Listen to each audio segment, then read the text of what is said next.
Tingnan nyo to mga kapaps. Uubusin niya yan. Yung bula na yan. 100 bula nilagay niya dyan. Pero ang challenge kasi dyan mga kapaps, walang kahit isa man lang natatama dyan sa kanyang pamato. Cue ball ba ang tawag niyan? Dati magaling talaga ako magbilyard. Pero syempre ngayon, di ko na alam eh. Di ko na alam ang ano niyan. Tagal ko nang di nagbibilyard eh.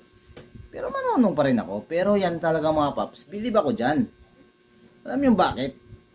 Na isa man lang, hindi daw patamain niya. Sa mga bula dyang nakalagay niya. 100 yan ha, uubusin na niya.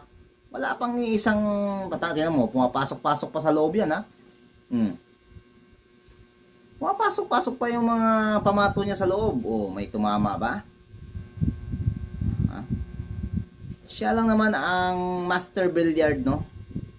Sa lugar nila.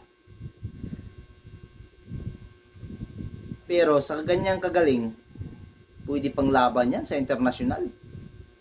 Kahit sa atin, kahit ganyang kagaling, iwan ko na lang kung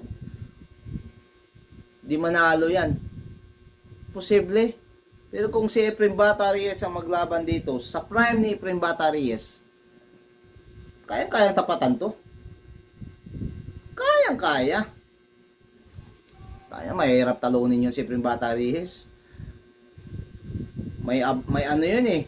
May kaibigang diwindi yun eh. Paano ba matatalo mo yun? May tagabulong. Saan padaanin yung bola? Kaya ganyan, kaya din niyang gawin yan. Pero ito talaga, malupit talaga. Believe lang talaga ako. Naubos talaga niya ang bola oh. Grabe, wala man lang kahit isang tumama talaga. Ang galing ng preparasyon niya, no? Pwede ito sa World Guinness Records. Pwede yan. Uubusin niya yan. Tapos, walang malang tatama. Pwede yan. Baka nga na-record na to eh. Oh. Wala, ubo.